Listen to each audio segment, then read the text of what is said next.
Nós teremos o Galo em campo, buscando também a sua vaga nas oitavas de final. Destacando o time alvinegro, repórter Paulo Azeredo. Com desfalques importantes no time titular, Atlético pega o Ceará em busca da classificação na Copa do Brasil. Atlético visitando o Ceará em busca de uma vaga nas oitavas da Copa do Brasil. Teve novidade aí na delegação e também jogadores importantes voltando, mas tem também desfalques, né? Essa sequência de jogos que o Atlético vai encarando, mas hoje para buscar a vaga na Copa do Brasil. Não é isso, repórter Paulo Azeredo, bom dia. Olá, bom dia. Quarta-feira de decisão aqui na Itatiaia tem Galo e Ceará, direto de Fortaleza, às 9:30 da noite. A bola rolando, estaremos ao lado de Mário Henrique Caixa e toda a equipe da Itatiaia. E o Galo, que chegou no finalzinho da noite desta terça-feira aqui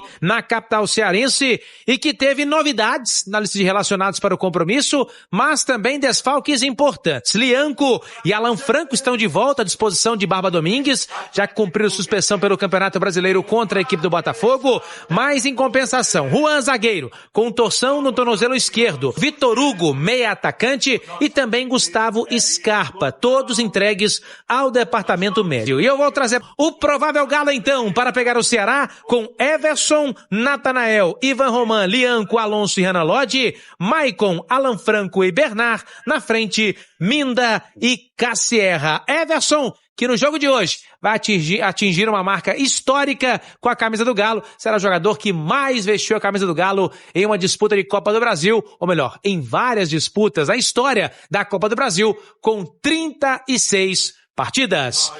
E o único que não é titular, Henrique, é Thomas Pérez. Mas também na sua avaliação deveria ser, né? Na minha avaliação, o Thomas Pérez é titular do Atlético, CJ.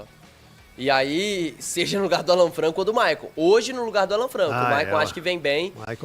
Além de ser um cara que assumiu um papel de liderança, é o cara das bolas paradas. É um o cara Maicon que tem também veio, né? Nessa titular. Sim, então, sim. Nessa janela. Nessa janela do começo do ano. O Paulo Brax errou muito em algumas contratações do Atlético. Eu acho que em alguma gestão de vestiário ali, acho que ele poderia ser melhor, mas o que o Igor fala é verdade, é um fato. O Paulo Brax, as contratações que ele fez, com o tempo, esses caras se tornaram titulares. Tem o Preciado também. O Preciado é um que chegou nesse ano e esse é reserva. Esse ainda não conseguiu embalar da forma como foi contratado, como a expectativa que a gente tinha em cima da chegada do Preciado, que o Atlético precisava contratar um lateral para ser titular. Quem é o outro? Desculpa te interromper. É Lodge, Cassierra, Minda, Michael e quem é o quinto? Thomas Pérez, Vitor Hugo. Ah, mas Vitor Hugo é porque eu não tô contando Vitor Hugo. Porque acabou... Não, o Vitor Hugo meia. Vitor Hugo meia, é verdade. Não o zagueiro, Vitor Hugo meia. Verdade. Esse que pra mim foi a grande contratação do Atlético na temporada. Mas depois que viu jogar, né? Depois porque na que hora jogou, que chegou, claro. o Lodge tava no pedestal. Sim. Pra mim o Lodge... antes de jogarem, pra mim o Lodge foi a melhor. Depois que jogaram o Vitor Hugo. E querendo ou não, o torcedor cobra muito essa situação do Brax. A gente vê muitos torcedores se manifestando contra a permanência do Brax, cobrando o clube por isso. Mas isso pesa, gente. Na hora que você vai olhar pro diretor de futebol, qual argumento você tem lá pra sentar com ele? E aí ele vai te rebater que todos os jogadores que ele contratou, só 2 são reservas. Isso pesa, cara. Mas aí eu tenho que colocar e te interromper de novo, porque talvez a nossa avaliação também esteja um pouco equivocada.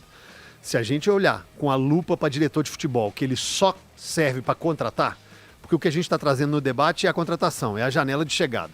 Diretor internamente trabalha, para saída trabalha, no vestiário, como você acabou de falar, numa gestão que pode ter tido equívocos, trabalha. É que às vezes o foco e a lupa da torcida e da imprensa fica só para chegada. E a contratação, e é mais que isso. Mais do que o diretor de futebol. Tem muita relação com o Siga também. Porque a gente faz essa confusão. Eu vejo muitas críticas ao Siga. Né? Mas o Siga é muito bom, gente. O Siga em si, ele é muito bom. Só que o Siga não é quem contrata. O Siga, ele vai te sugerir. Não adianta nada você ter uma ferramenta muito boa se você não utiliza, se você não dá espaço para que ela seja utilizada. Então, tem os pontos positivos e os pontos negativos da gestão do Brax. Eu tô com você, CJ. Mas isso acaba que pesa. E um outro fator que tem que entrar nessa análise. O Minda chegou para ser titular? O Cassierra chegou para ser titular? Ou esses caras se tornaram titulares porque quem chegou para ser titular, como Scarpa, como Hulk, que estava aí, como o próprio Bernard, que hoje se tornou um titular, esses caras não estavam entregando o que era esperado. Então é uma análise muito mais complexa do que só contratou e hoje é o titular. Mas é óbvio que a gente não pode negar que o Paulo Brax tem os erros dele e os acertos dele também. O que você espera do jogo, desse Atlético e Ceará? Galo venceu o primeiro jogo pela vantagem mínima. Cirilo, eu espero muita dificuldade pelo histórico do Atlético como visitante, né? Independentemente de campeonato estadual, Copa do Brasil. Copa do Brasil tá começando agora, né? Mas Copa Sul-Americana, Campeonato Brasileiro, o Galo tem tido muita dificuldade quando sai de Belo Horizonte. O próprio Campeonato Mineiro foram 2 vitórias e as outras 2 no Brasileiro, contra Chape e Cruzeiro. Foram 4 vitórias em 2026 como visitante, sendo metade delas no estadual. E teve jogo no estadual que o Atlético não venceu, saindo de Belo Horizonte, né? Como, por exemplo, acho que foi a Montes Claros e não venceu o Norte. Só um dos exemplos, né? Então o Galo tem tido muita dificuldade. A notícia boa, é que ele leva uma vantagem, mínima, mas é uma vantagem. Que um empate dá ao Atlético a classificação às oitavas de final. Mas a diferença técnica é grande. E tem mais boas notícias. O Atlético fez um bom jogo contra o Cruzeiro. Aliás, fez um ótimo jogo contra o Cruzeiro como visitante. O Atlético fez um bom jogo contra o Botafogo. Foi mandante na Arena MRV, mas não jogou mal, apesar do resultado muito ruim e com gostinho amargo por ter tomado um gol aos 45 do segundo tempo. Então, eu consigo ver melhora, eu consigo ver um pouco de evolução nesse Atlético do Barba. Mas é um mata-mata. É um estilo diferente de jogo e que o Galo tem que ter um poder de concentração muito grande para essa partida contra o Ceará e deixar de lado o que aconteceu contra o Botafogo, esquecer Sul-Americana, focar única e exclusivamente na Copa do Brasil. Esses jogadores mostrarem uma evolução aliviou a situação do Braga. Muito. Não há dúvida que quando o Minda começa a te dar uma resposta, quando o Cassierra te dá uma resposta, o Brax, ele relaxa um pouquinho no trabalho, porque ele estava sendo muito cobrado, né? Quando falava-se principalmente Preciado, Cassierra e Minda, jogadores que tiveram investimento e não tinham conseguido jogar. O Preciado eu acho que não vai conseguir, né? Não estou profetizando coisa ruim na vida dele não, mas pela circunstância, porque se a gente for fazer uma lógica, o Saravia era o titular do time, não serviu e foi embora. Natanael era reserva do Saravia, na maior parte do tempo ano passado. Aí ficou o Natanael. Preciado vem, hoje o Natanael é o titular e em muitos jogos jogou Alan Franco e em muitos jogos jogou sem lateral. Jogou o Coelho, por exemplo, se o Juan não machuca, não jogaria nem Natanael e nem Preciado. Jogaria 3 zagueiros com o Coelho na ala. Então a situação do Preciado é mais complicada. Mas em relação a Cassierra, eu acho que é uma grande notícia para o torcedor. O Cassierra tem sido o 9, tem sido o cara que faz o pivô, tem cumprido bem a função dele. O Cassierra está fazendo jogos maravilhosos. Ainda não é isso. Mas ele tem cumprido a função de um camisa 9. Tá. Né? Tanto que no gol que ele faz um pivô no meio campo, inicia a jogada, depois entra na área e faz o gol. No gol, no clássico, dá assistência, fazendo esse pivô de costas pro Minda também. Nos 3 gols do Cassierra, se não me engano, no clássico. No gol do Minda do rebote, no gol no pênalti, ele faz um giro em cima do Romero e acha o Minda sofre o pênalti. E no gol dele, né, que o cruzamento do Lodge que ele faz o... Todo mundo falava do Atlético para ter um 9 e um 5. Vocês vão se lembrar que num passado bem recente, falta o Atlético um 9 e um 5. O 9 já não é dito mais. O 9, não está sendo tão questionado na bolha virtual. Exato, é pouco ainda, gente, é pouco. Porque, mesmo tempo que a gente falava calma, ao mesmo tempo é calma também, porque nem Minda nem Cassierra são soluções de problema. O Minda você tem razão, o negócio do 9 agora está calmando um pouquinho, porque o Cassierra está começando a mostrar que ele pode ser esse cara. Quer um exemplo? Está sendo questionado, estão sendo pedidos mais zagueiros do que um 9. Agora, na bolha virtual, no torcedor, no dia a dia, reclama-se ainda do primeiro volante, mas de um zagueiro que chega e faz. Mas isso, CJ, se a gente for olhar isso, todo pós-jogo é uma posição que vai ser cobrada. Sim. Cara, se você pensar friamente, vamos lá. Lianco, Juan, titulares. É uma boa dupla de zaga. Uma boa dupla. Lianco controlando os fios desencapados dele é uma boa dupla, gente. Boa. É uma boa dupla. Mas aí você tem de banco o Roman, Alonso que tá indo embora. Esquece o Alonso. Você tem o Roman que fez um bom jogo quarta-feira. Mas aí eu acho que cai muito nível. Final de semana. Cai muito nível. Gente, mas tem uma de Roman e Vitor Hugo para Lianco e Juan. Você tem o Vitão, que é o da base que a gente falou. Ele não joga. Ele não pode ser a quinta opção? Ele não joga, mano. Ele não joga. Mas tem uma coisa, CJ, você consegue montar um bom sistema defensivo com zagueiros medianos. Você consegue montar um bom sistema defensivo. Se o seu time tiver um sistema defensivo, tá? Não só uma linha de defesa, em que o meio-campo vai proteger a sua defesa, que o ataque vai conseguir fazer uma pressão e evitar que o time consiga construir com tanta liberdade, você consegue se defender bem sem ter os melhores zagueiros, os melhores defensores do campeonato. Mas você não consegue fazer gol se você não tiver atacantes que são protagonistas que fazem gols. Então, pra mim, o grande problema do Atlético não é a zaga. Eu entendo o torcedor criticar, até porque o Atlético vem de 2 jogos que, por bola aérea, perdeu o resultado positivo. O Atlético tinha uma vitória na Sul-Americana e uma vitória no Brasileirão, deixou a vitória escapar por conta de bola aérea. Óbvio que essa bronca vai cair em cima dos zagueiros, até porque o melhor zagueiro em bola aérea, que é o Vitor Hugo, falhou em 2 desses 2 jogos. Então, isso pesa. Mas pra mim, o principal problema do Atlético, repito aqui, não tem jogador saída pelo lado? Gol, cara. De jogador veloz? Não, fazedor de gol. Jogador que sabe colocar a bola dentro da casinha, CJ. Jogador veloz, cara, você tem o Coelho, Mas você tem o Minda. Que nós estamos falando aqui? Só ele. Se não é o Cacerro, o Atlético é um parto pra fazer gol, cara. O Atlético é um custo pra fazer gol. Então não é o centroavante que você tá pedindo, é um atacante, é um segundo atacante. Aí é o que eu sempre falo aqui. Os meias, os pontas, eles também precisam ter responsabilidades pra fazer gol.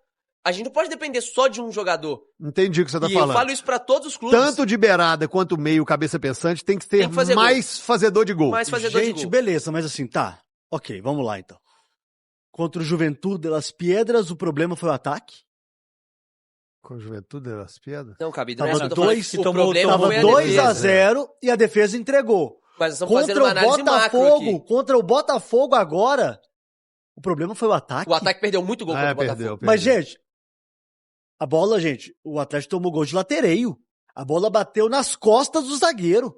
Esses dois exemplos assim, é um exemplo que você pegou em que a defesa tá na mira. Mas vamos pensar macro, igual o Henrique falou. CJ, o Atlético ele não tem uma defesa confiável. Definitivamente não tem. Quem que é o lateral direito do Atlético, gente?